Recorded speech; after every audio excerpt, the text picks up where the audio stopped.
Welcome to the Spawn Chunks, episode number 83 for Monday, April 6th, 2020. My name is Johnny, but the internet knows me as Pixel Riffs, and joining me, as always, is dungeon-conquering Joel Duggan. Hi, Joel. I am here, and I have my axe, and it's sharp, so look out. If you'd like to hear a little bit about Minecraft Dungeons, you can check out the Render Distance, our pre-show conversation. We spent most of it actually talking about Twitch, YouTube, streaming, and actually Onward, with a new Pixar film, which I highly recommend. So check that out at Render Distance. You can get to it at The Spawn Chunks on Patreon to get the extended conversation. We are going to talk a lot about Minecraft Dungeons later on in this episode because both Johnny and I have had a chance to dive into the beta, which I think is going to be a fun conversation. I can say quickly, what's new in Minecraft, Joel? Nothing. I haven't played because my computer has a system-wide frame stutter, or quote-unquote micro stutter, as the internet has decided to inform me that's what it's called. I've even rolled my NVIDIA drivers back to November and brought my system back to where I thought it was working right over Christmas when I was playing No Man's Sky and Satisfactory. To no avail. I still have the same problems, which means that it's got something to do with either Windows or I don't know how to fix it. So call out to all of our technical people. I'm going to give another shout out to Minipax, who's been helping me behind the scenes, member of both my community and the Spawn Chunks community, to help me try and troubleshoot this. We are both stumped. I know we have some very technical, very smart people in the Spawn Chunks community. We have had a number of emails come in, but they're all very basic in terms of like, have you turned on VSync, that sort of stuff? Yes, I have done all the very obvious adjustments to my software and system that I could possibly think of. I am pretty new to the NVIDIA drivers. If you can think of a way that I might be able to, what's the word I'm looking for, mitigate. I can't solve it right now, but if you can think of any way that the drivers in NVIDIA might be able to help this look a little bit better and less vomit inducing for me, because in first person games it's very disorienting, this micro stutter, then I would love to hear from you. spawnchunkmail@gmail.com. Please drop me a line. And unfortunately, I can't play on my backup system for Minecraft, which is now my iMac. It's crazy to think that my iMac is a backup for Minecraft, but the 1.15.2 version and snapshots have a different frame stutter issue that's built into the game. It doesn't happen on other games on my iMac. It's only Minecraft, and so I can't play Minecraft on that either. And the bug has been reported. It's similar to other bugs. There's no real kind of resolution that I can see on the future because the snapshots currently, although I will confess I have not tried the new snapshot yet. Still have the issue, so I'm not seeing a fix coming in 1.16 either. So I don't really have a lot to contribute to what I've been up to in Minecraft. But Johnny, you've been busy. Holy smoke!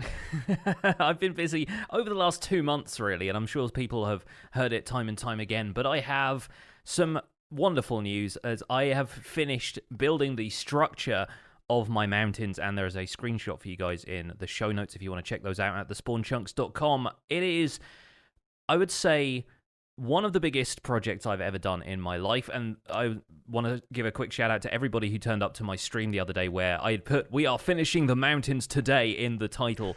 And yeah, I had one of the biggest streams of my life, the biggest attendance I've ever had. Nice. On my own, which was amazing. So Sorry, thank you all for that. No, it's all good. I mean, we've hit a major milestone here, I think, and there is going to be more action from these mountains in the weeks to come because now I just have all of these giant hunks of stone, which look nice and pretty in the background of my ski resort, and with shaders on and everything, it looks super nice.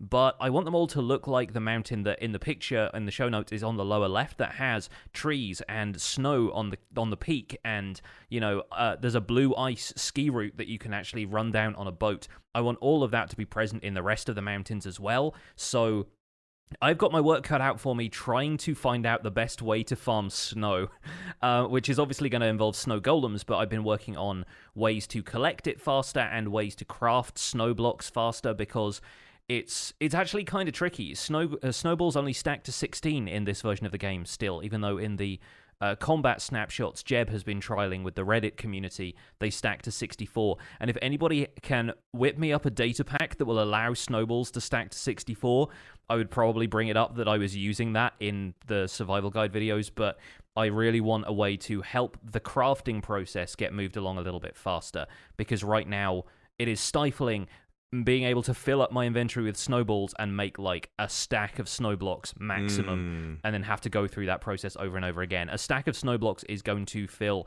a minute pizza slice of the overall range that I'm working with, and these mountains have got to look like you can ski down them. So a little bit of my work cut out for me there, but I'm so happy with this as an achievement. I think it's just a mammoth. My mum texted me and was like, I'm so proud of you for finishing those mountains. And I'm like, this is such a surreal circumstance. I think she was probably more proud that I just got, like, you know, viewership records for my channel on Twitch. But still, Nice. having a great deal of fun with that project still. This screenshot looks fantastic.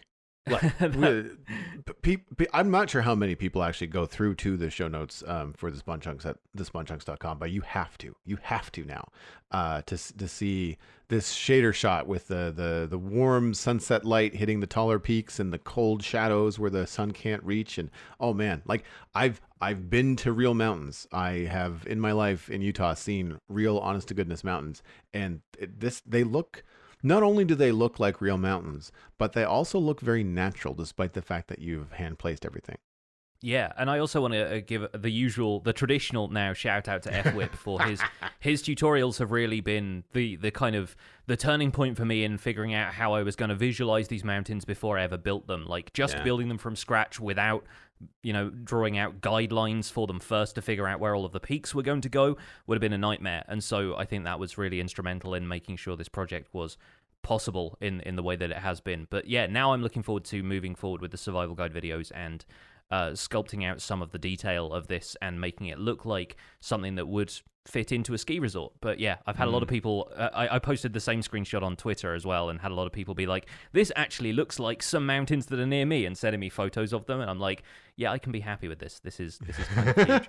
Yeah. So that has obviously dominated my gameplay for the last little while, especially on my Twitch stream.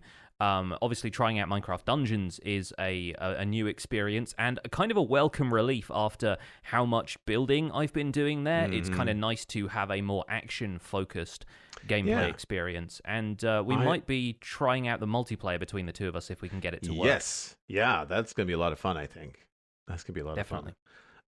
We can talk a little bit more about that later. We can move into the news. What do you think? I'll start up with the April Fool's snapshot, and then maybe we can go back and forth. Yeah, go for it. Yeah, sure. Start off with that, because I don't think we have much to say about that, but it's worth covering anyway. We're pretty light on the snapshot news this week anyway, but the April Fool's update was snapshot 20W14 Infinity. Every update imaginable coming to Minecraft all at once. Added 2 billion. That's 2,147,483,647 to be precise worlds based on intuitive player input. Added deep and engaging lore using immersive environmental storytelling. Added advancements. You are almost there for visiting 1 billion worlds. Added revolutionary visuals that will blow your mind. Menger sponges. I'm not sure what that means. Square spheres and 3-dimensional turning machines. Expansions for both your game and your mind. Obviously, this was an April Fool's joke. I saw lots of screenshots. I saw some videos. I think the one that I watched was from Ray's and he was just what's nice about the videos from the April Fool's update snapshot was the pure like confusion of the people that were doing. They would go through okay, that's how that works. I'll go through the portal, and then the next thing out of their mouth is usually silence, and then followed by what? Like what is why are there pumpkins on the ceiling? I don't understand. And so I did find that really interesting. So yeah, that happened. I did not partake. I think I got enough from the April Fool's videos that I didn't need to dive in myself. Yeah, I typically stay off the internet for a day when April Fool's comes around, and especially right now, I'm like, I can't spare the brain power to figure out what's a joke and what isn't, but this was clearly a joke. And I think kind of a cool thing, it's always fun to me whenever they just showcase what Minecraft can do if you just apply some weird maths to it.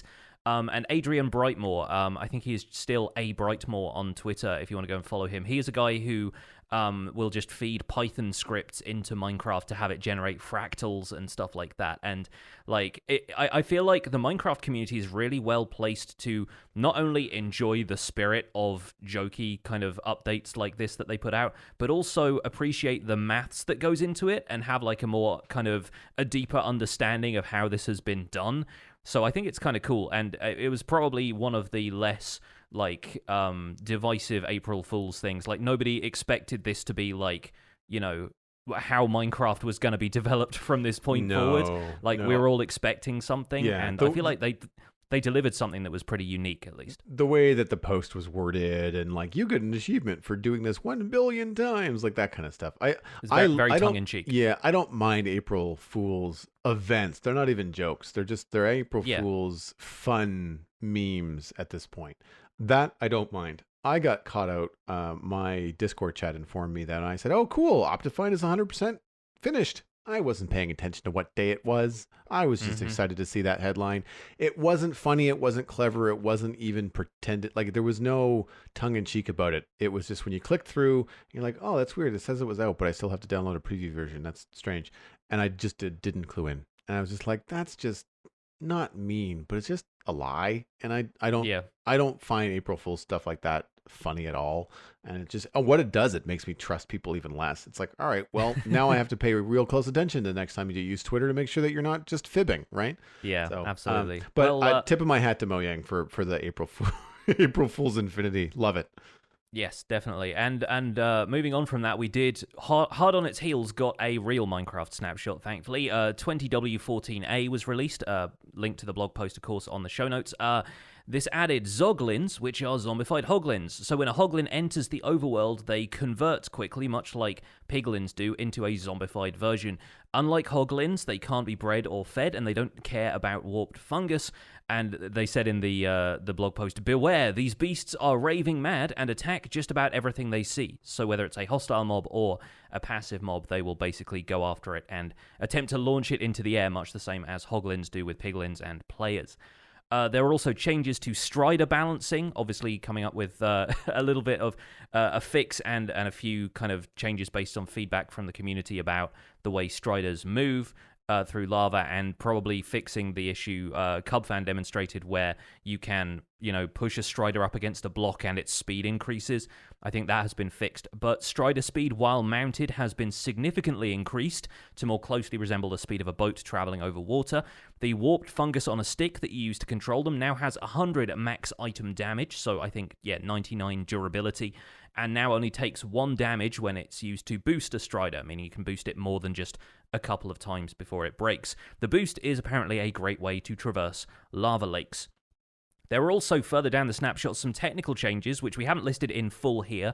You can find those at the blog post itself. But one of the significant ones being attributes being moved to the game registry. So items and entities will no longer keep unknown attributes, and names of some attributes have been renamed to meet resource location requirements. And this is obviously something that bears a lot more scrutiny from map makers and that kind of stuff. So folks who are map makers out there who have some notion of what this means for, the way you program your stuff going forward, feel free to write in at spawnchunkmail@gmail.com and let us know how this has affected you, if it has at all, because me and Joel don't really know much about that world. It's not really our usual way of playing. So good to know what that means from a technical perspective. From Minecraft Dungeons, which we're going to discuss at length in the main discussion this week, we have a release date coming to you May 26th, 2020.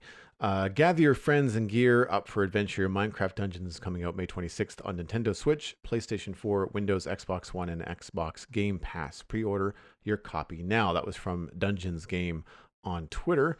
You can pre-order via the launcher. It is $19.99. I think that's USD for the base game. Minecraft Dungeons Essentials, Dungeon Launcher, and compatible with Windows 7, 8, and 10, or $29.99 USD. Again, guessing on the currency there. For Windows 10 Heroes Edition, which includes the base game, Hero Cape, 2 player skins, Chicken Pet, and 2 DLC packs that are coming soon. So already they're talking about DLC packs that are coming. I think that's great. Yes. we're going to get into the nitty gritty. So that kind of gives you the basics, I guess. What you want to do is you want to click on your Minecraft launcher and follow the pre-order to see the prices and see the platforms. And you can also, of course, sign up for our newsletter for more information for when more stuff comes. The follow-up on the May 26th is that the March 17th tweet where Minecraft Dungeons team was evaluating the release window based on the COVID-19 concerns worldwide. I think this is a minor delay. I think it's fine. Yeah. I think it's fantastic. It was going to be coming out. The original release date they had given in the release trailers was April 2020. Right. So we're seeing a delay of 2 months at the outside. Really, Yeah. I mean, it's a month depending on how late in April they plan to release it. But if you assume the beginning of April, the beta is now out and people are getting their hands on it, like we have. So I think it's kind of cool that they're giving people a little bit of access now. And then the hype can continue until May 26th, when hopefully we should see the full release of the game. And if there are more delays, that is understandable, given the fact that a lot of people are having to work from home right now. Yep. I think it's great that the team, including the team at Mojang, are continuing their progress on regular Minecraft updates, even though they're having to work separately from each other in not an office environment anymore. It's still cool that they're able to keep those lines of communication open and keep developing games like this. So hats off to all of them. Before we get into the discussion of the snapshot, one last note that Optifine has hit pre-release 13 as of Sunday, April 5th. You can get that at optifine.net/downloads to test out the latest stuff happening there. How do you feel about the actual Minecraft snapshot, the 14A? The strider balances are good, as far as I can see. I like the fact they're a little bit faster. I did find them a little slow escaping from ghasts. Now it's kind of, it feels a little bit more evenly matched. And I was still able to, shoot down some ghasts from the back of a strider anyway, but especially with when you're crossing lava lakes and heading towards a soul sand biome, soul sand valley, where ghasts are going to spawn more regularly. It did seem like the odds were stacked against you a little bit, and the striders are so cute I don't want them to get fireballed. So I felt like that was good. As far as the Soglins, I kind of don't care. It's just something else that drops rotten flesh to me, and they might be a useful alternative to the Johnny Vindicators for some people, because that's not necessarily a game mechanic you know about unless you've looked it up or seen somebody else do it, right? It's not the most intuitive thing in the world. So it's kind of nice that you have a more accessible, universal mob farm, basically, for players, and the Soglins can do damage. I remember seeing a couple of streams where people were name tagging a bunch of Johnny Vindicators and having them fight a bunch of Soglins and seeing who would win. And it was kind of like the Ravagers versus Iron Golems fight, and the Soglins were handily beating them a couple of times. So it was pretty good. But I think it's noteworthy maybe that these are the first zombified animal other than zombie horses, which aren't implemented in survival. They're something you have to summon using commands. And I find it kind of weird that zombification is happening to something non-humanoid, because the other zombies we have are the 3 regular variants, and then we have zombie villagers, and now zombified piglins, which have been zombie pigmen for a long time in the game before this. But if anything, it suggests a genetic link between piglins and hoglins, which, if anything, is just a bit weird to me, especially considering that piglins hunt hoglins. But it is maybe something to do with life forms in the Nether not really liking the overworld very much. And yeah, I feel like the Soglin seems like, I'm not going to call it lazy because I feel like that's uncharitable, unfair to the people who are making the game, but I feel like, Soglins didn't seem like something the game demanded in a way that some of the other stuff they've added in this Nether update is. It's kind of cool to have a little bit extra, I guess, but I'm not as fussed about the Soglins as I have been about other changes in this update. How about you? I'm going to grasp at a straw here. And given what I've learned about some of the new Guardian farm mechanics that are out there, where you funnel Guardians into a Nether portal, and then once the Nether is loaded on the other side, all the Guardians that were loaded in the Ether, I'm not exactly sure where they go, do show up and fall or spit out of the Nether portal in mass quantities. Yeah. I've also seen a number of Hoglin farms built in the Nether using the warped. Is it warped fungi that they don't like? Yes. Yeah. Using the warped fungus to make them run away. And if you were to run them all into a portal and then have that into the overworld, you could potentially have a rather large pork farm, to the point where I think it was kind of OP. I kind of wonder whether this is Mojang's answer to the crazy Hoglin farms in the Nether to ensure that it's not possible to do that in the overworld by funneling lots and lots of Hoglins into a Nether portal. It could also just be a game performance thing. It was like, we just don't want this to be appealing to players. So if we make it useless, then they won't want to do it. I agree 100%. Rotten Flesh is not super imaginative about what they drop. It would be cool if they dropped Rotten Flesh and Bones, or had the potential to drop one or the other, but even then. I do like the idea, just to kind of stay on the positive here, of after watching Tango Tech in Hermitcraft Season 7 do the Iron Golem Ravager Iron Farm, where he figured out the distance that a Ravager has for attack is actually lower than a golem, or more, it's longer than a golem's reach, so that you can have the golems up against a certain point and the Ravagers can hit the golems, but the golems cannot hit back. If that is the case with a large mob like the Hoglin, or the Zoglin, I guess I should say, then you could potentially funnel mobs from your AFK mob farm into a room where they would be up against a fence or a trapdoor or something like that and be in range of the Zoglin, but not able to hit the Zoglin back. And so it could be a way for the Zoglin to kill your mobs for no other reason other than just fun. Also thinking that you could use the Zoglin to hit the mob off of a platform. So we have to funnel mobs down into water streams or down into a hole in order to drop them and kill them, or drop them and cause enough damage. Just for a fun twist, you could have the mob plop right out of the farm with no drop at all, right in front of a Zogling, and then, like kicking a field goal, have the creeper just sent into the atmosphere, down to wherever death or trap or collection system that you have installed. Mm-hmm. It is not necessarily practical, but I am also of the mind that I don't necessarily want to make everything in Minecraft super efficient. This would just be kind of fun to watch, I think. So there is that. There are things like that, similar, like you said, with the Vindicators or the Johnny Axeman dudes. But yeah, like I'm not overly.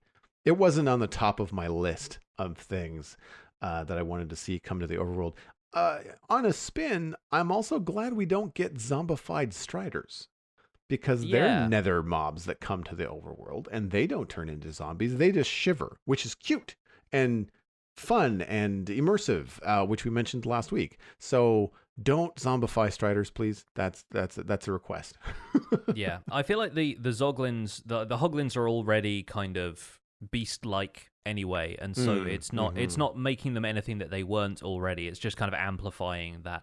And I feel like it's going to be interesting to see if people take a Hoglin to the overworld to zombify it and then bring it back to the Nether and use it as a mob farming thing in the Nether, where you don't necessarily have water to transport items around and stuff like that. If you can have a Zoglin just kind of catapult stuff into a collection area, then that's potentially a little bit better. I never thought about zombifying a Hoglin into a Zoglin and then putting it back in the Nether. Yeah, it seems like you're taking it out of its environment in the first place, but then, you want to send it back through the portal right away, then it wreaks havoc in the Nether instead. That's an interesting idea. Zoglins in the end is the next logical step, I think. But our next logical step is to move on to the chunk mail. And ahead of our discussion about a very combat-focused experience, we have an email come through from Tristan about Minecraft violence, which is an interesting topic, and I'll let you read this one, Joel. Hi, Pix and Joel. I have recently started listening to your podcast and have been watching Hermitcraft Season 6 and 7. I really love Minecraft, but my parents are hesitant of me getting it due to the addictive nature and violence that they associate with video games in general. I'm hoping I could get your thoughts on the subject. Thanks, Tristan from Vancouver Island, Canada. Well, hello, sir. Always happy to hear from another Canadian. P.S. What other blocks and features would you like added to the new Nether update? So, loaded email, even though it's short. Want to start with your thoughts on getting into Minecraft, given the, we'll say, I'm curious because Tristan said specifically that his parents associate video games and violence in general, not that they think Minecraft is violent, which I think is an important distinction. But where are your thoughts on this, Johnny? Yeah, I think it's important for parents to take a stance where they should research individual games that their kids are interested in instead of just applying this kind of blanket philosophy to video games overall, because video games take a wide variety of forms, and I feel like despite the fact there are combat elements in Minecraft, I don't consider it a violent looking game. Yeah, sure, you can take down a zombie with a sword, but there's no blood. Everything is very cartoony and stylized. There isn't a great deal of, like, you know, the consequences of all of this stuff aren't nearly as violent as depictions of violence in other games are. Minecraft has its own rating tied to it, and the only thing that is not rated about the game is online interactions and user-generated content, of which there is a lot out there, but there is a lot to be had from the core Minecraft experience itself. As for, the addictive nature of things, it very much depends on the individual playing it, I feel like. And that's where it's important to know your own boundaries and for your parents and you to kind of discuss those boundaries and set out guidelines for maybe if you see yourself potentially playing a lot of Minecraft and that be something your parents have a problem with, you can set some sort of schedule whereby you can an amount of time you're allowed to play Minecraft per day or per week or something like that. And the gameplay can be supervised if your parents feel more comfortable with that. You can also play on peaceful mode, which, you know, means that the violent elements of the game can be removed from it in terms of combat with hostile monsters, and you end up just being able to farm animals. And it depends whether they feel okay about violence against animals, considering that that's something that happens in real life, because meat is a thing, and, you know, we farm animals like this in the real world. Perhaps not with a sword, but it's the same principle, right? So yeah, I feel like Minecraft itself is definitely not the worst example of a violent video game, and we talk about playing Minecraft a lot and for long stretches, and it's true that Minecraft is one of those games that rewards you putting a lot of time into it. Whether or not that makes it addictive is really, I think, up to the individual. Addiction is very much a personality-based thing, and it's something I won't talk about too much because I don't have much experience with it myself, but I think it's wise to just figure out what the boundaries are for that, and there is probably a deeper concern that your parents have about that, which you can probably moderate through some sort of discussion with them. Yeah. I know that being addicted to things like video games is something that gets tossed around a lot, and I think unfortunately it's a bit loosey-goosey in how often it's used in its severity or lack thereof online. Because in my mind, the word addiction has heavy consequences attached to it. I look at it more like time management. I run several small businesses from my home. Illustration, podcasting, and streaming, really to kind of narrow it down. And I didn't get to stream last week because I didn't have time. I was working on contracts and stuff, responsibilities. I had to do the dishes, like, you know, laundry. Stuff like that does get in the way, as it should when it comes to video games. I think that a balance is key. We're going to say that obviously Tristan's on the young side. Not as young as my niece, who's 7, who just got into Minecraft. And in conversation with my sister, getting her up to speed on what Minecraft was, what to expect, my niece was setting her own boundaries and saying, I don't like the zombies. Can I play without the zombies? And I, of course, told my sister, yes, there's peaceful mode. You can turn them off. No, now my niece is happy. She's got cows and chickens and pigs and no zombies, so she's loving it. And I had sent my sister a bunch of resources, including Pixel Rift's survival guide and a bunch of other things. And my sister quickly replied, that's all good, thank you, but it just ends up being more tablet time, so we'll have to kind of measure that out respectively. So for really young kids, there's already tablet time. So just, you know, fold Minecraft into, or your video game of choice into, the existing tablet time, you know, the existing screen time, not addition to, but in replace of. If you're playing Minecraft but watching less television, I kind of think that's a good thing, considering what I know about Minecraft being a puzzle-solving, spatial analysis, fun sandbox game that requires an imagination. It is boring if you don't have an imagination in Minecraft. So yeah.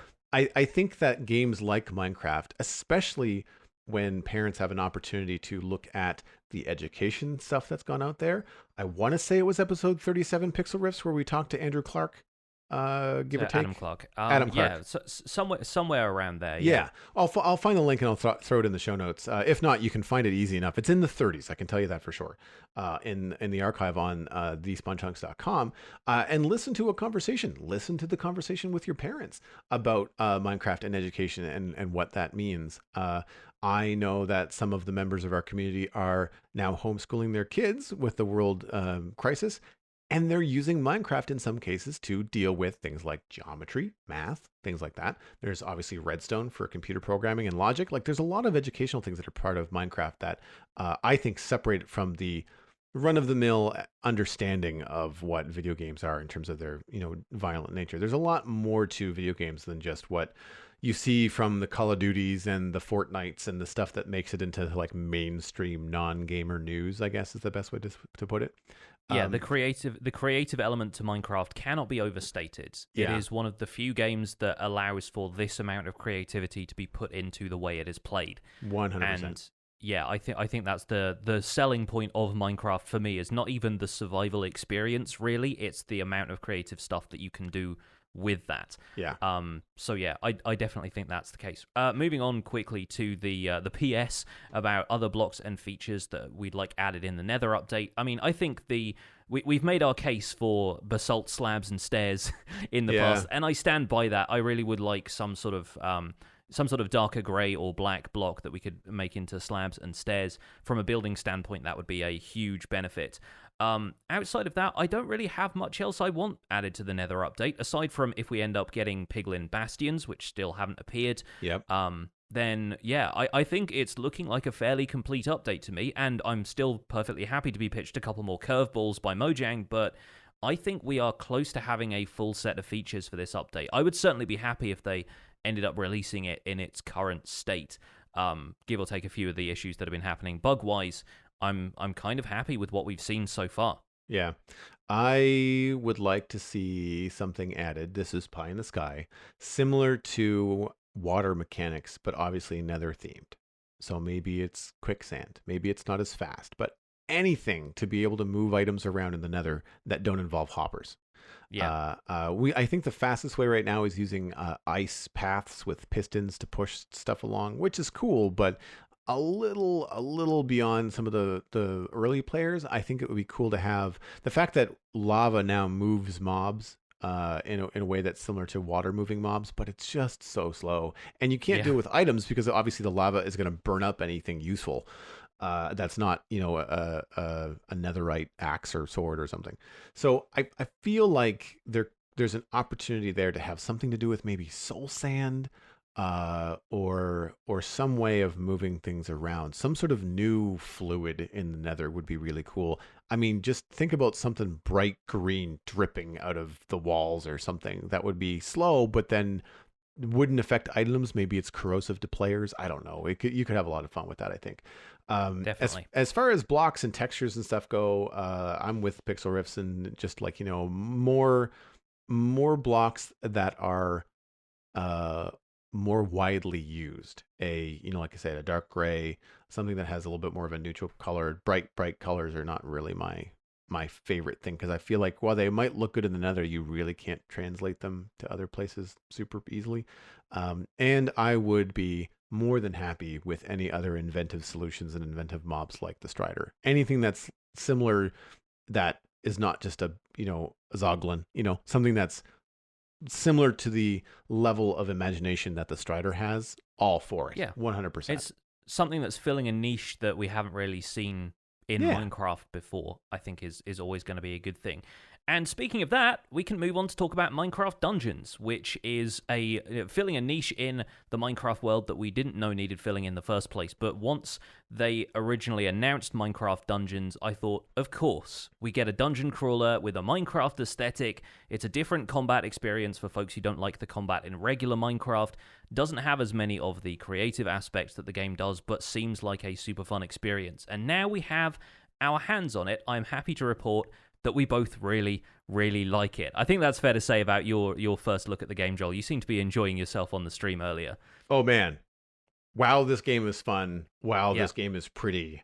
Wow, this game is satisfying. Like, Mm-hmm. and I was correct in my assumption last week on the show talking about watching CubFan135 on Twitch and saying like, this looked kind of easy. I was watching the tutorial level and then I kind of tuned out and was listening but wasn't watching to him play the more in-depth levels. And I felt not necessarily more challenged in terms of I was going to die, but I felt more challenged as like I had to be paying attention. Like I had to Yeah. be engaged when there's 6 or more bad guys all attacking you at once. Like that's just, you have to think about that. You can't just, click and live. Like you really have to move and do the certain thing, do your certain abilities and things like that. First impressions are just, it was easy to get in. The tutorial was short, straightforward.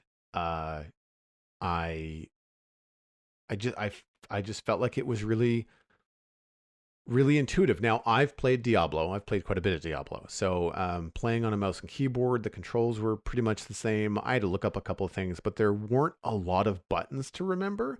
And I think a good part of that is probably because it has to be controller friendly too, right? Yes, and I was playing with an Xbox controller, an Xbox 360 controller, wired in.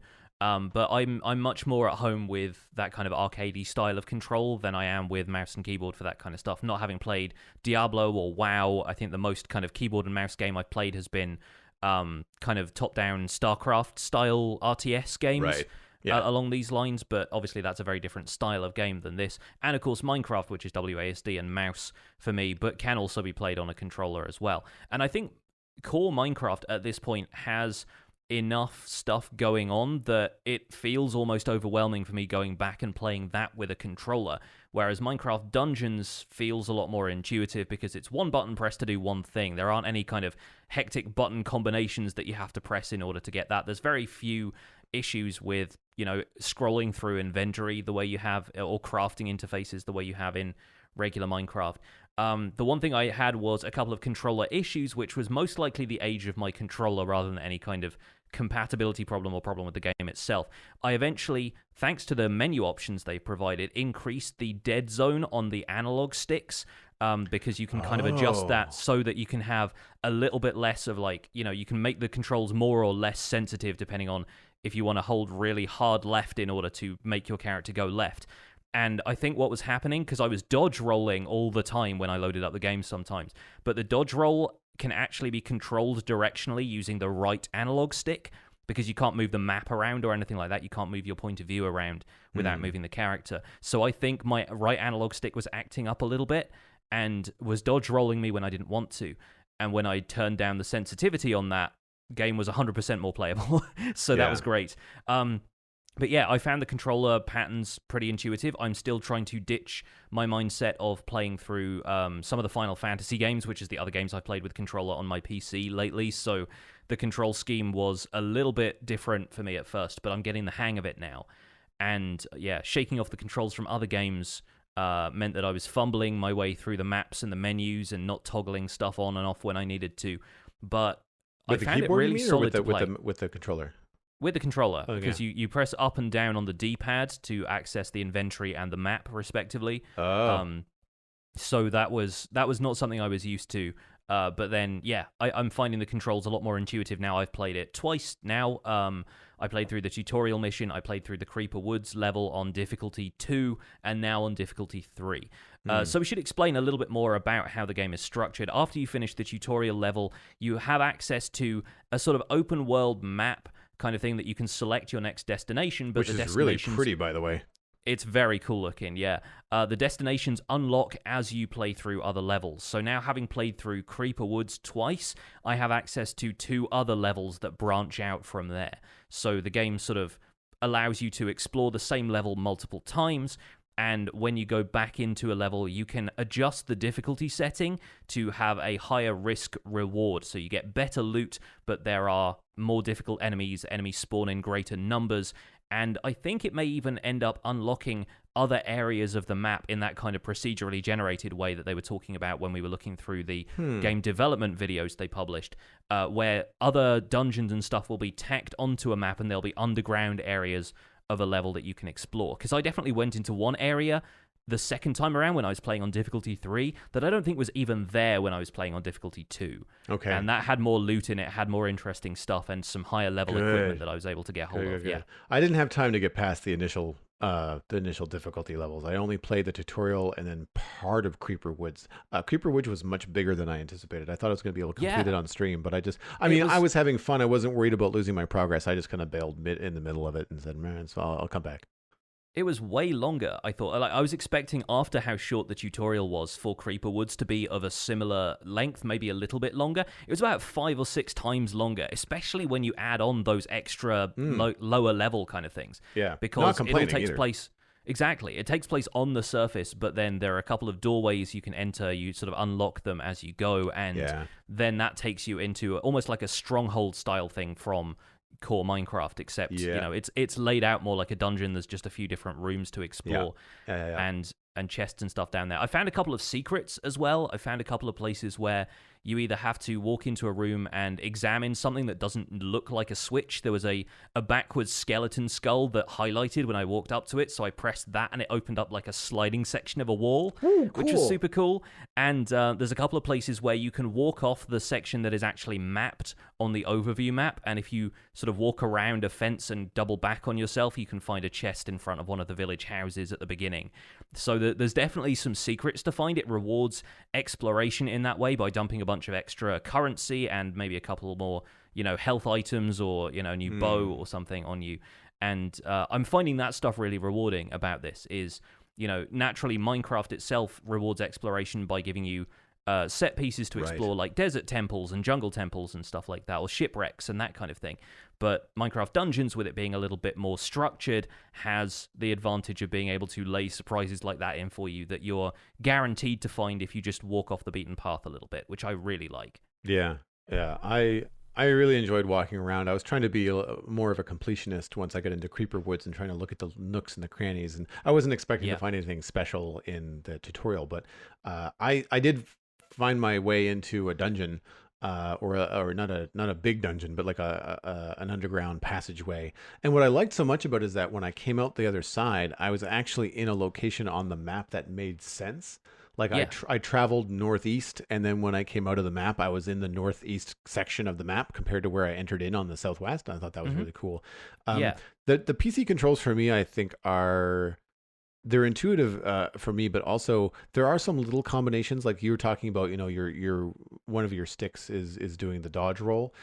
For me, it's the space bar that does the dodge roll, and you control that by quickly clicking your left click, which is your attack button, on the mouse, which will point your character in the direction of whichever way you have the mouse. So if your character is at 0, and if you hold your mouse above the character, he'll dodge roll up the screen, right?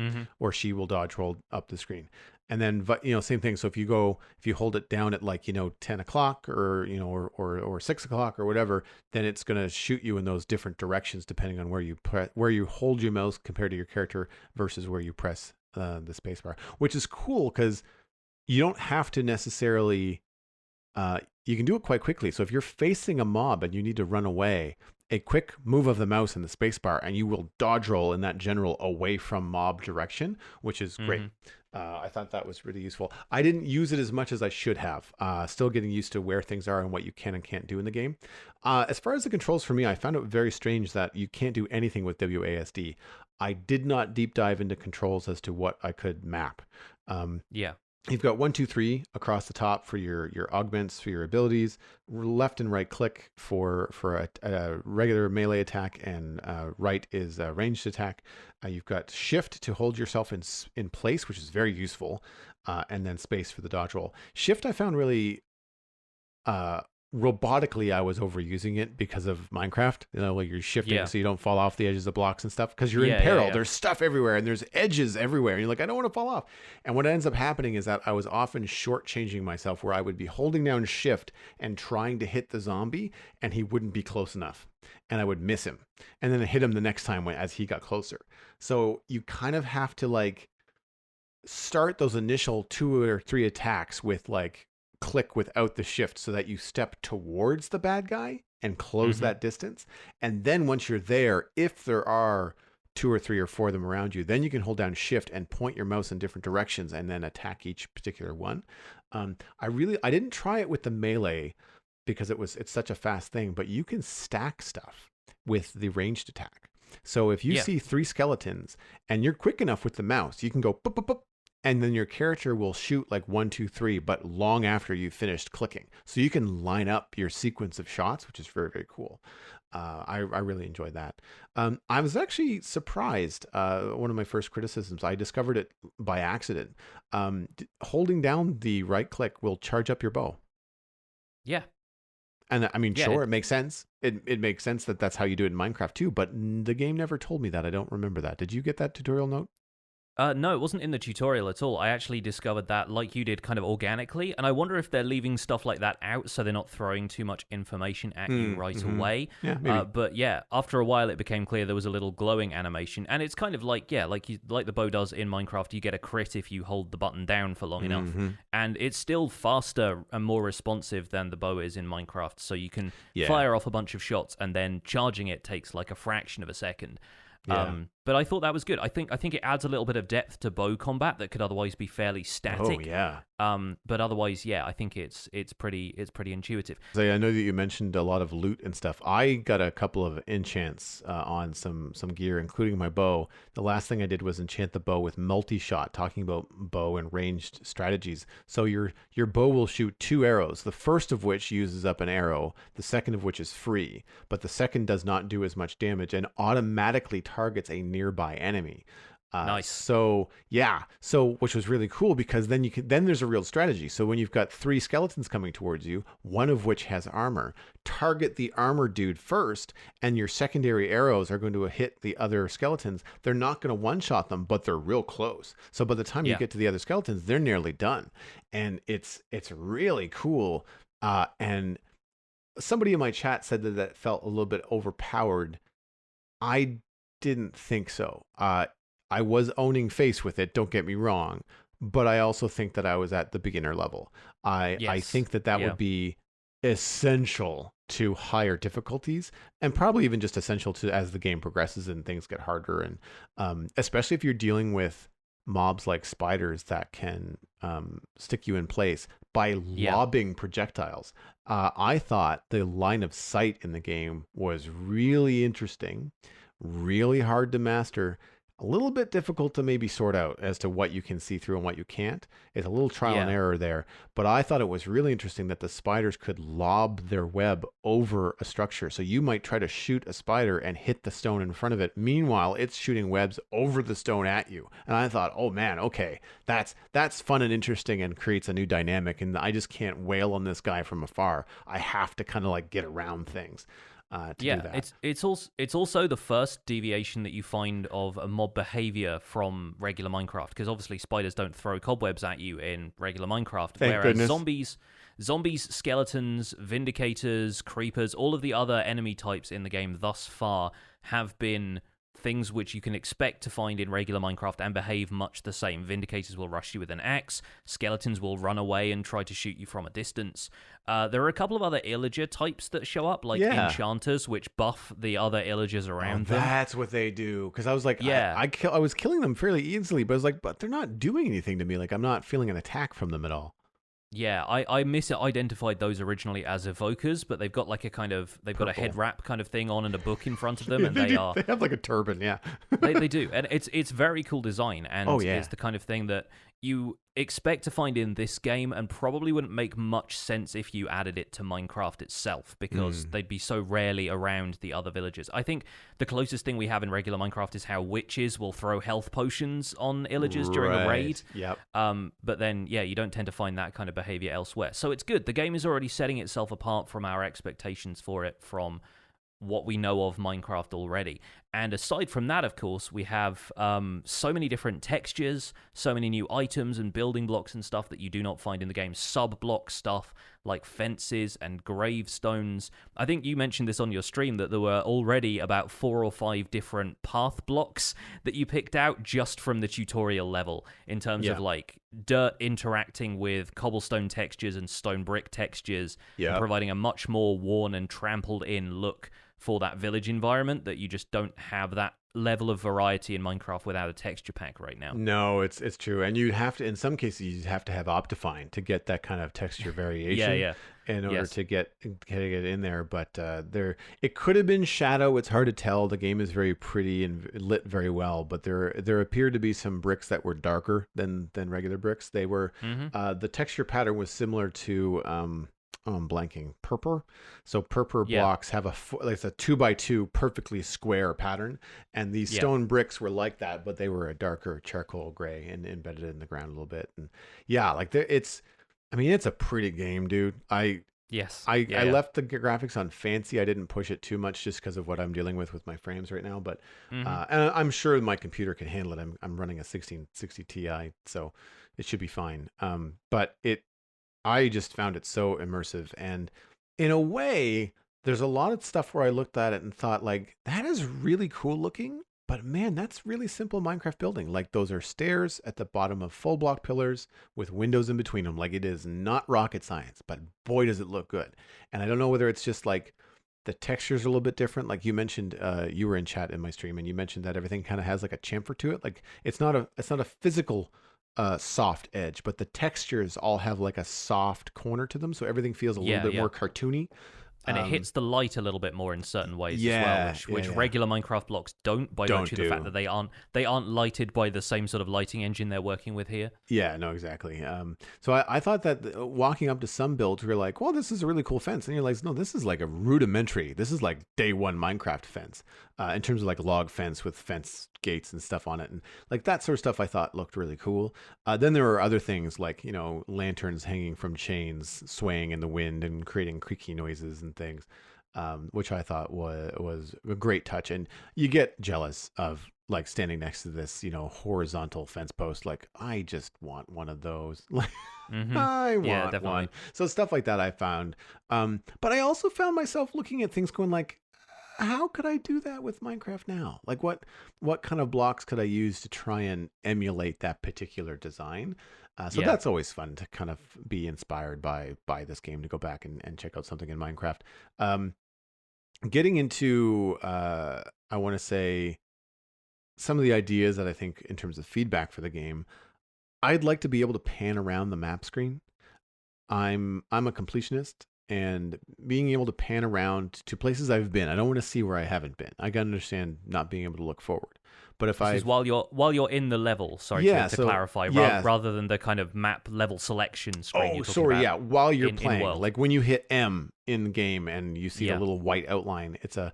I'd like to be able to zoom around that. I also feel like the map screen is a bit dark, especially because, as you mentioned earlier this week, that the map screen does not pause the game. If you're standing there and you could see things like sheep moving around in the background or a bad guy coming towards you, it would be a really good visual indicator that the game is not paused when you're in the map screen. So I'd like to see a little bit more of the background. I think that you could possibly, you could lighten that up and still have it be very legible as far as where you are on the mini map. I liked the mini map quite a bit. I liked that it was just a simple line, that it's fog of war, that reveals where you've been and reveals where you have not been. And it's like, oh, I haven't been in this very distinct narrow corridor. I should probably go check that out, and sure enough, there's some chest or something down there.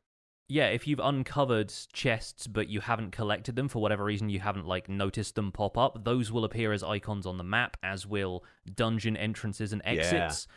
So that's really useful. And in one case, there was a dungeon, I think it was one of the optional dungeons that I found in Creeper Woods, where something was hidden behind a switch behind a wall, but I'd walked close enough to the adjoining wall that the chest icon popped up on the map. So it actually led me to explore that area a little bit more closely and think, how can I get to that? Because there's not an obvious path to it. So in some cases, it's really working in your favor, trying to get you to explore those little hidden areas. I actually discovered my first dungeon entrance by pure accident. I didn't see it on the map first. I just kind of walked up to this thing and thought, oh, hey, look, this little thing on the ground is very designed. This looks like a stone secret passage button that I should press. And sure enough, it opened up a big stone wall and it slid in behind things. And so I had this very organic discovery of that. And then, of course, when I came out the other side, I saw the map and I thought, oh, cool. Okay, so now I know what dungeon entrances look like on the map. So I think they've done a good job of the map communicating like where things are and where you might want to go. And I think that there's a reward, to quote Onward, that I watched this weekend from Pixar,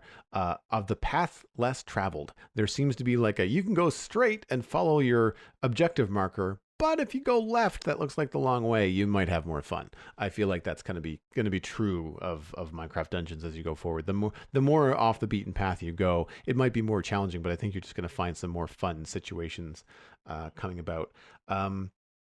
How did you feel about the enchanting system? I think it works well. I think there's a lot of variety to be found in that. I went through several different weapons, and each one had a different selection of enchantments on them. I barely saw the same thing twice, which was very promising to me. So swords could have, like, I think at least 8 or 9 different enchantments on, and sometimes it offers you just 2, sometimes it offers you 3, depending, I think, on the power of the weapon that far. But I've had fun with a few of them, and having played back through the level twice, I was able to use a few more of them, swap out weapons, salvage some of them, so basically cash them in for emeralds and get an enchantment point back if you'd used one already. So cool. I've been through a few of them, yeah. So now you can get things like Thundering, which summons a lightning strike every so often when you're fighting a bunch of enemies. Sweet. And sometimes you get stuff like Stunning, which will, temporarily stun an enemy. And a lot of the early enemies you're taking out in a single hit, and so that might not seem quite so great for you, but especially on higher difficulty settings or as you progress through levels, you'll find the armored enemies that take 3 or 4 or possibly even more hits, depending on how powerful your weapons are. And it's really useful in situations like that. There is Leeching, which gives you some HP back depending on the health of the mob that you're fighting. There's a bunch of different ones, and I'm finding a lot of them really fun to use. There isn't really one that I would single out as like, yeah, I'm not really going for that. That's kind of useless. Like, they're all ones that I want to explore. Yeah. The armor actually has built-in stat buffs, increases and decreases of stuff that are worth looking at as well. So the wolf armor that I've got right now has a benefit that only really applies in multiplayer situations. Like, if you take a health potion, then it also heals the people around you. Oh, cool. But there's also Hunter's Armor, which gives you bonuses on ranged attacks. There's Scale Mail, which gives you bonuses on melee attacks and defense. So you can already see it specking out different classes and working towards different kind of builds like they've talked about in the past. And you can mix and match that stuff as you want, but it allows you to start playing a character class a little bit more in a multiplayer situation. And that's really the one thing cool. I haven't... The one thing I really want to do now is play a multiplayer game, and we might talk about that after this to see if we can get a multiplayer session. We should try and schedule that, and then we'll follow us on Twitter, folks, at PixelRiffs and at Joel Duggan, and we'll kind of announce that. Also, we'll put it in the Discord for our Spawn Chunk members as well. But yeah, we're going to work on that. Obviously, we got to get the show out first, but after that, it's time. No time like the present, my friend. I find the gameplay really satisfying. I agree that the early mobs with the one hit are, I think, just aimed at younger players to just try to really teach mechanics. I'm coming to this having played Diablo, so it does feel a little bit fluffy at first. It feels a bit baby's first dungeon crawler. Yeah, as it should, I think, maybe. No, I mean, not maybe, like as it should. I love that the skeletons fly apart when you kill them. I know it's a lot to ask in terms of what's the Minecraft engine, probably not even possible, but boy, is it satisfying to just smack a skeleton and watch their limbs go in one direction, their head go in another. They're an undead cartoon skeleton. It doesn't really matter. When they hit the ground, it kind of has like that xylophone, like, kind of crackle. And it's just really fun. And the animation adds to your feeling of power, right? Like when you smack a zombie, I don't know whether it's your first or second strike with the sword. The third strike with the sword is like a thrust. It's like a straight shot. But yeah, if you hit them and kill them with one of your left or right swipes, they spin sometimes. Like you've got a roundhouse punch to the face, and they kind of like spin around cartoon style and then land on the ground before they disappear. To kind of bring up what Tristan had mentioned earlier in the show in their email. there's no blood in the game. You know, like it's anything that happens is stars, and characters get dizzy with little swirls above their head, or they go flying and they land on the ground like a rag doll, and then they just kind of disappear. Right? They vanish into thin air. Even when you save a villager, they kind of go poof. Like, I'm not sure what they do. They use some sort of like teleportation thing, and they're magically teleported. They basically they disappear in a puff of smoke. And so there's a lot of like cartoon violence. Obviously, combat is the focus of Minecraft Dungeons, so there's no creativity in terms of the building aspect. Maybe some puzzle solving later. We don't know. But I would draw a parallel to any kind of Warner Brothers cartoon. So, I mean, like, I'm 40. Anybody that's in my age that has kids that are young or whatever, if you can remember what the old Daffy Duck and Bugs Bunny cartoons are like, this is no different.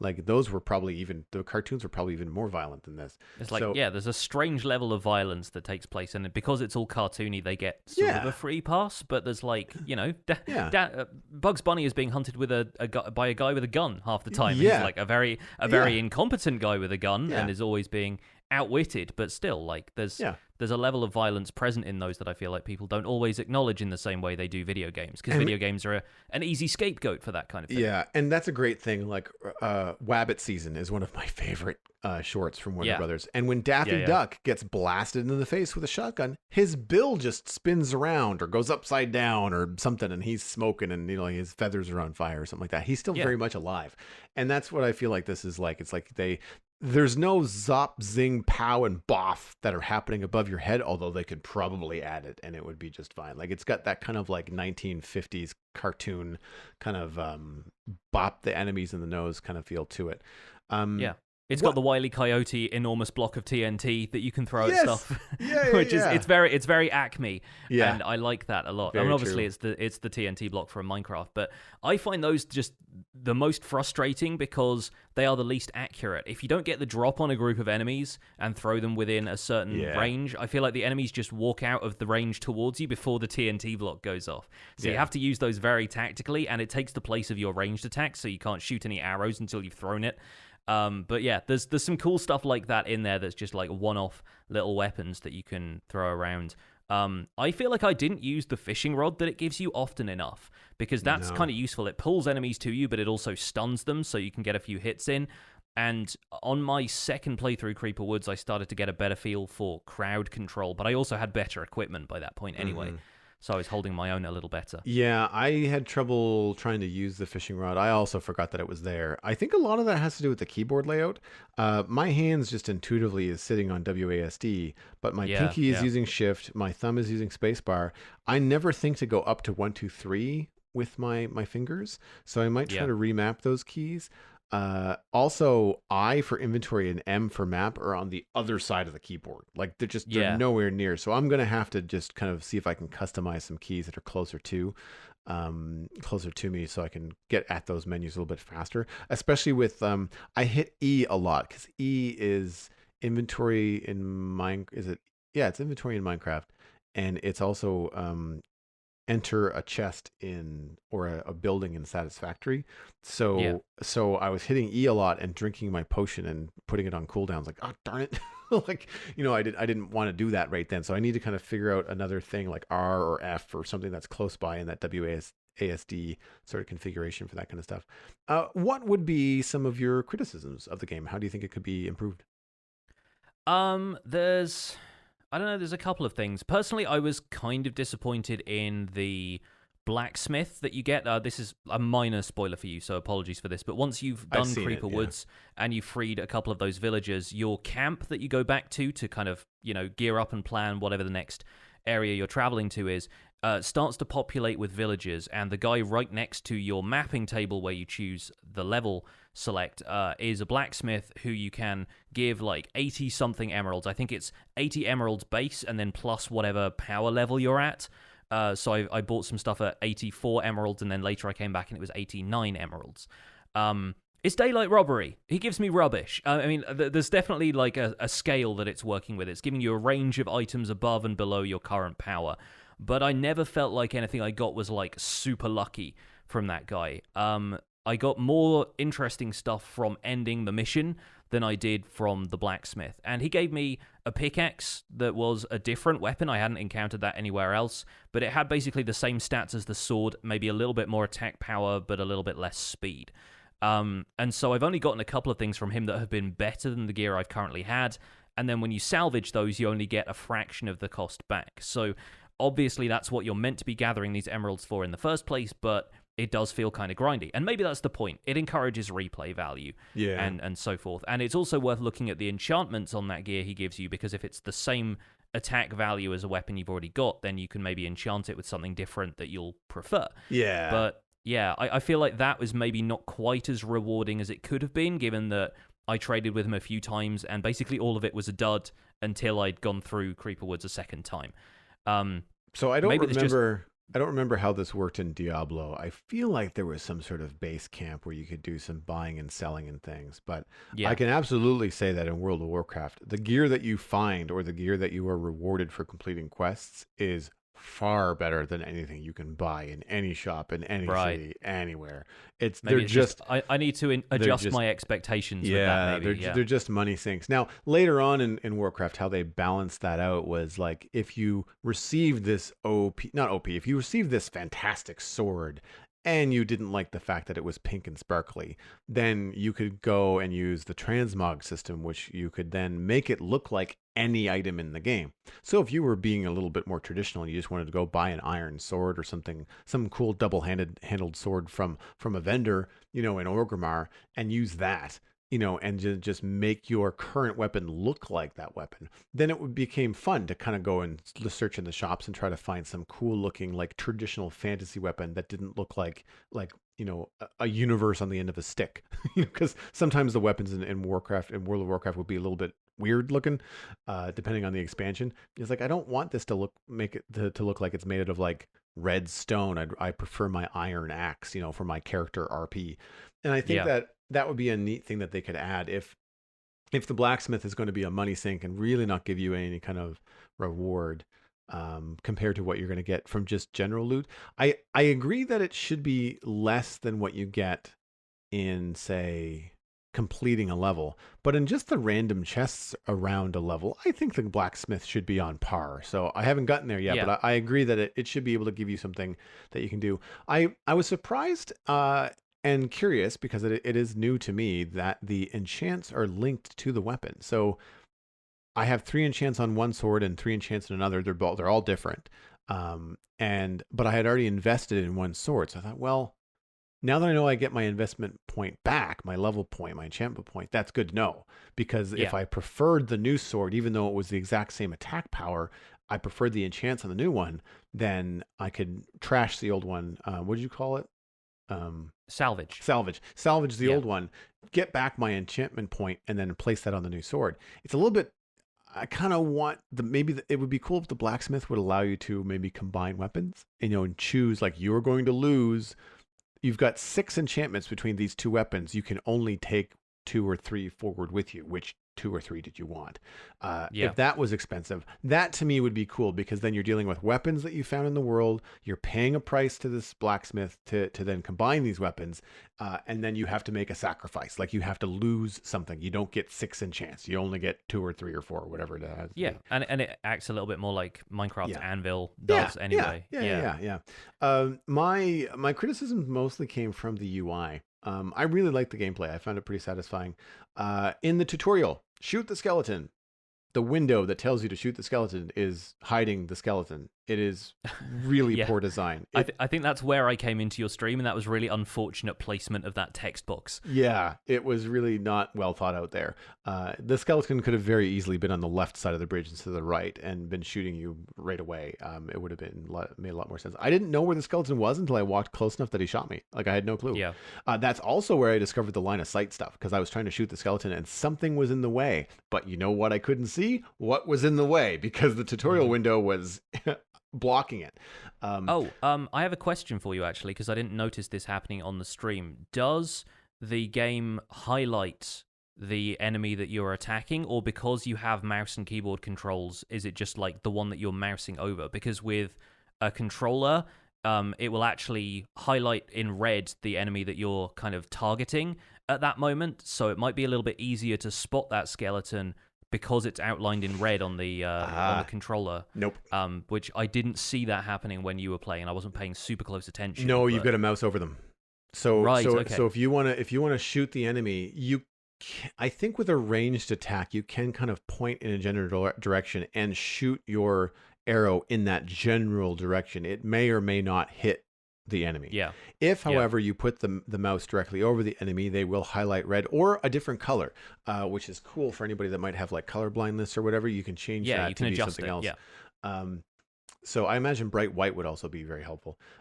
But yeah, once you're mousing over the character, it will highlight, and then you can press the trigger or mouse button or whatever, and it will do whatever it is you're going to do, melee or whatever. So what it means is that in close quarters, everybody gets like a red highlight, but in distances, you can select which one you're hitting first, which is cool in terms of that. So that is another thing that they might want to think about, I guess, for PC players, is that, the highlight doesn't happen unless you directly mouse over. I'm glad it doesn't. I don't want to move around the screen and have a bunch of enemies in the distance light up red, because I feel like that would take me out of it a little bit. Yeah. Which actually brings me into one of the other criticisms I have. I love the depth. I think it's a very immersive game. I do think there are a few too many trees and obstructions that come between you and what you're doing. And especially when you're exploring the corners and trying to find secrets and stuff. I find my character just pretty much disappears into that sort of gray silhouette that you see. And then you feel like a June bug bashing your head up against a window. You're just kind of like, well, I can't. Is the screen moving that way? No, I guess I can't. Is there something here? Yeah. Yeah, because then you feel like you're playing a video game, not exploring a map, right? Not exploring a world. And so the thing that I found frustrating, not because it made it more difficult, because similar to the mouse over red highlight, when you see an enemy beneath a tree, if you can see them, then they will have like a white ghosty highlight. It's not an outline, but they'll actually have like a ghost image to them. The problem is that you can't see if there's something in the way. So very often I'll go to shoot a skeleton and the arrow won't hit them because I can't see the tree trunk, because they don't make the tree transparent. They give the mob a highlight, and I would prefer them to make the tree more transparent, not see through completely, but like, bring it down in opacity to the point where I can see myself, I can see the bad guy, and I can see the fence post that might be in my way in terms of trying to shoot them. Not because it's hard, because it's not fun. If I do something really cool where I smack an illager and they go spinning, and the only thing I get to see is the ghost image of that, is not very satisfying. I think that you should be able to see behind stuff. And I want to say that's how it works in Diablo. I don't remember. It's been a really long time since I've played, but I feel like when you walk underneath the canopy or something, it's not you that gets highlighted. It's the canopy that turns transparent, and then you can still see what's going on. I think it might be a better way to handle that. I think some of the UI changes in the inventory screen could be a little bit more clear. I caught on pretty quick that, inventory 1, 2, and 3 in your inventory screen are directly below you, but they don't have numbers. But on your UI at the bottom of your hotbar, they do have numbers. So I kind of feel like, having 1, 2, and 3 in slots 1, 2, and 3 in inventory to coincide with 1, 2, and 3 on your hotbar on your main play screen, I think would be better. I think those are actually marked on the inventory when you're using a controller. I think it actually tells you this is X, Y, and B if you're using an Xbox controller on the inventory screen. So maybe it's just not there yet. Or maybe it's just that they are expecting, if anyone's playing this with a keyboard and mouse, they're expecting them to be familiar with this kind of controls because it feels more intuitive to players who have been playing Diablo on PC before. Yeah. Well, I'm just thinking if it is Little One's first dungeon crawler, then I think that some more clarity there for some younger players would be good too. I also wasn't sure where to put my armor. Like, I was looking for an armor slot. Like, I had a weapon slot. I had my bow. I had my axe, and there was something else above my head. I don't remember. There was 3 different slots where I could put stuff. But then the armor, I had to drag it over my body, my torso, right? And it was fine. I figured it out, but it was just a little bit like like in Minecraft, you can see very clearly that the empty item slot in your inventory has a chest plate shape to it. So that's where the chest plate goes. And so I thought that visually, some things, they were just a little bit different. In the hotbar, there's a button on the far right-hand side that looks like a bracket, but it's like upside down. It looks like a U that got cut off somehow. I don't know what it does. It had like a double arrow on it, and I'm not sure. That's the dodge roll. That's the spacebar. Oh, that's the spacebar. Okay, so that's Yeah. the symbol for the spacebar. Okay, Yeah. I didn't realize that. That's- I wasn't. Whenever I used the dodge roll, I was too busy watching the dodge roll because my dodge roll has fire. Flame farts. Oh, right. Yeah. So it was, whenever I did that, it was like, wow, that's really cool. Also, don't walk over your own flame farts because you die. Like so it's like that kind of, I wasn't looking at what was lighting up on the hotbar when I was pressing spacebar because there was a lot lighting up on screen at the same time. That's interesting, actually, that hurts the player, because I got a poison cloud effect on my sword that didn't do any damage to my health but did damage enemies. Yeah, no, this was straight up like, don't walk in the fire sort of thing. Yeah. I guess it makes sense if it's tied to dodge, though. It's like an evasive thing to begin with, whereas like if you're meleeing something and a poison cloud comes up, you're like, great, now I'm choking to death. Like that's not how that ability should work if you're using it in close quarters anyway. So yeah, like there's a lot of stuff that's like little tweaks here and there would be great. And I think little tweaks. I feel like the majority of the stuff here is really great. And like some of the negativity I've been seeing about this is more just like, oh, this isn't really Minecraft because you can't mod it or you can't build anything, or like if I wanted to play a dungeon crawler, I would just go play Torchlight. And it's like, yeah, fair enough, but Minecraft is such a recognizable brand at this point, and I think they've been doing such a great job of making this game feel recognizably Minecraft, but different enough, and having its own kind of set of assets with all of the extra building blocks and stuff they're using to create these levels to make it feel like a unique thing in its own right. It's like, it makes perfect sense that this exists in the same kind of overall universe as Minecraft, but with a different set of mechanics. And it's super fun to play. One thing I have seen a couple of people saying would be great for this game, which maybe we discussed in the early days when we were talking about this, but I kind of agree now, is user-generated content, is like a Mario Maker approach to this, or Little Big Planet, or, going back as far as the Tony Hawk's Pro Skater games where you could design your own skate park. Like, having a level designer for this would be amazing. It would. Like, providing some stuff like that. I feel like so much of the levels that we're encountering are so designed and so purposeful. I don't know how much of it is actually procedural. Like, I feel like some of the maps that I've seen felt very much, this is how it is. And when you get into the dungeons and stuff, that's where it gets procedural. So maybe procedural for, a map maker for dungeons would be cool, like the underground stuff. But the overworld stuff just feels so complex. Yeah, it feels very much like they were talking about in the videos, a collection of set pieces that are chained together sort of randomly, but each of those is individually curated to be something particular. I have one last thing to mention, but before we wrap things up, when you were watching my stream, was anything that I was doing vastly different from what you were experiencing in terms of the level setup, or was it all pretty familiar? It all seemed mostly familiar to me. Having gone back through Creeper Woods a second time, I think some of it was different. Oh, okay. So I think, I don't know if that's the difficulty scaling part, or if it is just like it generates slightly different features of the map. I remember you going through the underground passage from one half of the level to the other happened exactly the same for me the first time around. Right, okay. And so I think that is a set piece. It's a fixture of that level, but then there's a little bit more variation further up you go. Yeah, and it probably is a good it's like it's the first time you do it, so it's a good introduction to that game mechanic. And then, when you find buttons and switches and stone buttons in the ground, use those to access to these tunnels. They are going to probably get more complex and more, rewarding as the levels go on and as they get harder, that kind of stuff. In response to the criticisms about I'm just going to go and play Torchlight, I would say that's not the point. There's lots of different games out there that if you want to play sandbox games, there's lots of other alternatives to Minecraft that are nothing like it. So, but I think the opportunity here is to think about this as but this is a dungeon crawler that the older Diablo fans can play with their kids. Yeah. Right? Like you can be a 40-year-old Diablo hardcore fan of exploding demons and blood and guts everywhere. You can't play that with your 7-year-old.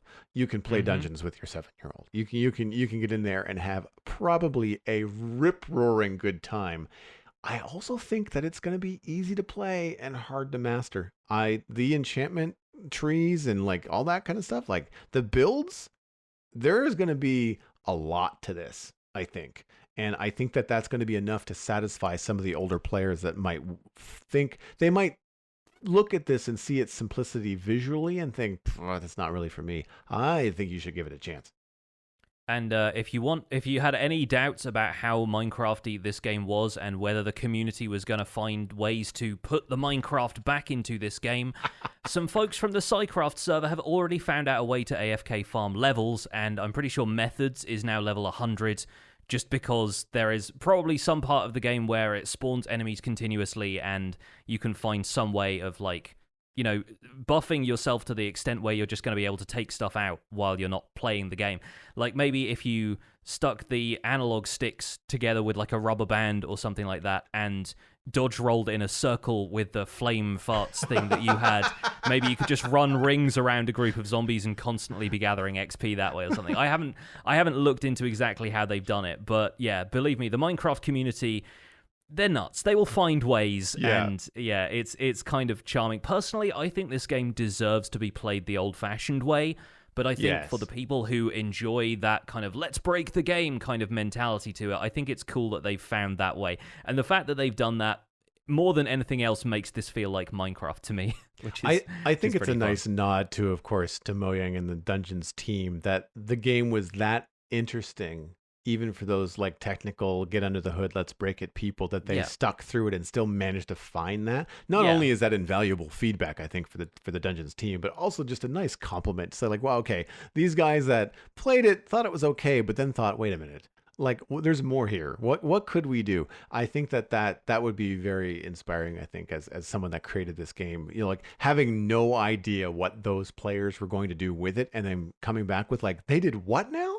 Like, yeah, the fact that they bothered to do it in the first place, I think, is something they should take as a compliment. Definitely. All right, folks. Well, give your opinions on Minecraft Dungeons if you have access to the beta, or if you've seen a couple of videos that inspired you. Are you planning to create a Minecraft Dungeons level in Minecraft now, based on the maps that we've seen layouts for and stuff now? Are you just looking forward to the release of the game? Let us know via our new email address, spawnchunkmail@gmail.com. That's going to wrap it up for the Spawn Chunks today. You can find more information about the show and links to some of the stuff we've talked about today at thespawnchunks.com. The music for the show is composed by me, and the Spawn Chunks is proud as ever to be a listener-supported podcast. If you get some value out of the show, consider putting some value back in by visiting patreon.com/thespawnchunks. There you can join our community. You can pledge at any level to get an invite to our patrons-only Discord chat, where the discussion about Minecraft Dungeons has been proceeding apace. It'll also get us closer to our next milestone goals of recording the show live in Discord so our patrons can listen in. We're currently at 169 patrons, which is an increase from last week, but there is always room for more.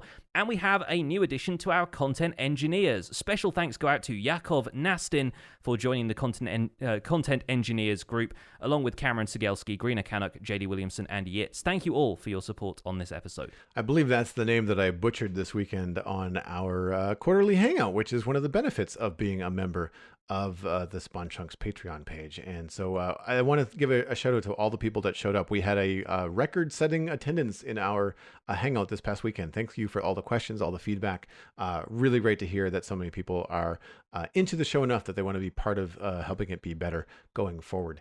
Sharing the podcast with your friends is the easiest way to support the show. It's free. You can find us at the Spawn Chunks on Twitter and Instagram, but personal recommendations are by far the best way to share the podcast with your friends. Normally, I would say poke a friend in the arm. Now, I'm going to say wave and shout at them from across the street and say that you should listen to the Spawn Chunks, because now they're talking about Minecraft Dungeons in addition to the traditional Minecraft conversation we have every week. You can email the show at the new email address at spawnchunkmail@gmail.com. Subscribe on iTunes, Android, Stitcher, and Spotify. We're also on the YouTubes.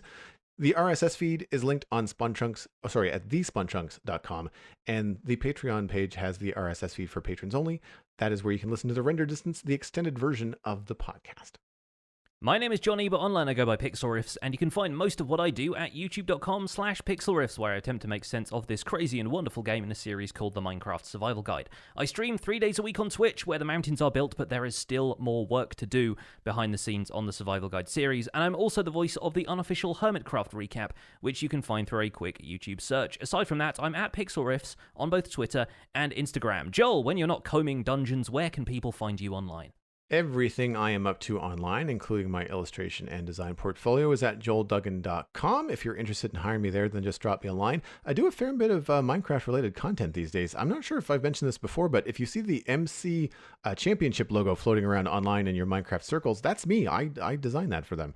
If you want to listen to my other podcast about fantasy and sci-fi entertainment, you can find that at thecitadelcafe.com. This last episode was about Picard. That should be out later today. You can also follow me at Joel Duggan on social media. I'm pretty easy to find. Today, I'm going to point you towards twitch.tv/JoelDuggan, where you can watch a VOD from just an hour ago where I played Minecraft Dungeons for the very first time.